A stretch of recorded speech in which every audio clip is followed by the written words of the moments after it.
તો તમે કેમ આવી રીતના પછી આ કઈ એમ જ છે કે તમે ડાયરેક્ટ 10 વર્ષના કર્મચારી કે ભાઈ તમારાથી થાય તો કરો બાકી ચાલતી પકડો, આવી કેવી ભાષા છે તમારી? આવી રીતના તો કઈ રીતના તમારી કંપનીનો ગ્રોથ થશે? પછી જે વ્યક્તિ તમારા કંપની માટે ખૂન પસીનો પાડે છે એ બી આપણો પરિવાર જ છે ને, એને કઈ રીતના તમે આવી રીતના તમે તુચ્છ ભાષામાં વાત કરો? ભાઈ કર્મચારી છે, 10-10 વર્ષ સુધી તમે પરમેનન્ટ તો કરતા નથી, સેફટીના સાધનો તો આપતા નથી, બરાબર? બોનસો માટે લડાઈ કરવી પડે, અમારે વીમા પોલિસીઓ માટે તમને કેવું પડે.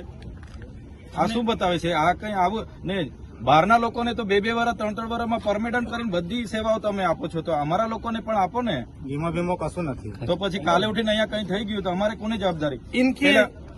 બિરલા સેન્ચુરી વાળા 1300-1400 લોકોને છોડીને હમણાં જતા રહ્યા, હવે 130 જણ અમારી પાસે આવ્યા, અમારે ક્યાં હોદવાના? એટલે તમે છે ને બધું ટર્મ્સ કન્ડિશન અમારા વર્કરો સાથે કમ્પ્લીટ રહો, આવી રીતના બિહેવિયર નહીં કરો.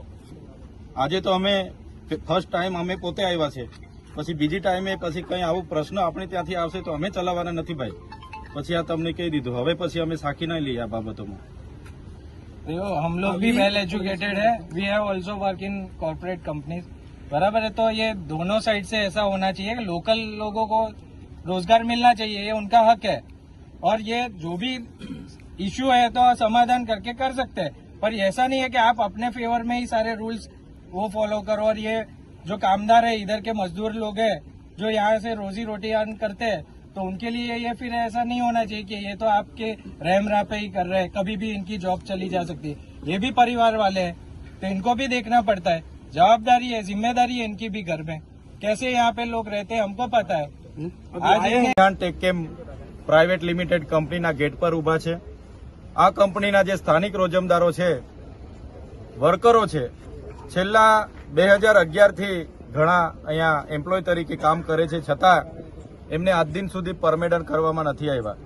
આજ દિન સુધી 10-12 વર્ષ પછી પણ એમને કોન્ટ્રાક્ટ પર જ કામ કરાવવામાં આવે છે. સાથે 240 દિવસ પણ પૂરા કરવા દેવામાં નથી આવતા. સાથે સેફટી બાબતે પણ ઇસ્યુ હતો અને ઘણા વીમા પોલિસી બાબતે પણ ઇસ્યુ હતો અને સેલરી બાબતે પણ એમની રજૂઆત અમારી સમક્ષ આવી હતી.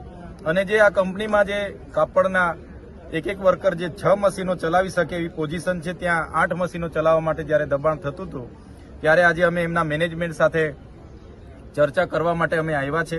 અને જે વર્કરોને અહીંથી કાઢી મૂકવામાં આવ્યા હતા એ વર્કરોને ફરી લેવડાવવા માટેની વાત અમે કરી છે, ત્યારે એમને લેવાની વાત કરી છે. સાથે સાથે આવનારા દિવસોમાં એ વર્કરોને પરમેનન્ટ કરવા માટે અને એમને યોગ્ય સેલેરી પણ મળે, સાથે સેફટીના સાધનો પણ મળે, એ બાબતની અમે એકદમ રજૂઆત એમને સ્પષ્ટ શબ્દમાં કીધું છે.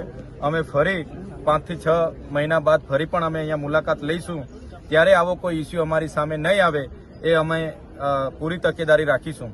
સાથે સાથે આ તમામ જીઆઈડીસીની જે પણ કંપનીઓ છે એ કંપનીઓના માલિકો આ વિસ્તારમાં 2-4 આગેવાનોને સાચવી લે છે અને એના ઈશારા પર અહીંના રોજમદારોનું શોષણ કરવામાં આવે છે, એમ્પ્લોયીનું શોષણ. કંઈ પણ થાય એટલે લોકલ આગેવાનોને જેમને સાચવેલા હોય, જેને આપી મૂકી હોય એવા લોકોનો સંપર્ક કરીને દબાવી દેવાની વાતો ચાલે છે. ત્યારે અમારી પાસે જે પણ કંપનીઓની આવી રજૂઆતો આવશે એ કંપનીઓ પર આવનારા દિવસોમાં અમે જઈશું. આજેથી અમારું કાઉન્ટડાઉન ઝઘડિયા જીઆઈડીસીમાં ચાલુ થયેલું છે. આવનારા દિવસોમાં આપણા માધ્યમથી પણ બધાને કહીએ છીએ અમે, જે પણ લોકો સાથે કોઈ પણ કંપનીના માલિકો શોષણ કરતા હોય, જેમને પણ ન્યાય નહીં મળતો હોય, 12 કલાક કામ કરાવીને દાળિયા મજૂરની જેમ કામ કરાવતા હોય, ગુજરાત સરકારના શ્રમ નિયામકના જે પરિપત્રનું ઉલ્લંઘન થતું હોય, તો એવા લોકો અમને મળે અને અમે ચોક્કસ એ કંપની પર અમે રૂબરૂ આવીશું, ગ્રાઉન્ડ પર આવીશું અને એમના મેનેજમેન્ટ સાથે વાત કરીને એ રોજમદારોને કાયમી પરમેનન્ટ કરે, એમને યોગ્ય સેલેરી મળે અને એમની સ્કિલ વધે અને આવનારા દિવસોમાં એને કંઈ પણ થાય એની જવાબદારી કંપની સાથે રહે એવા પ્રયાસો આવનાર ભવિષ્યમાં અમે કરીશું.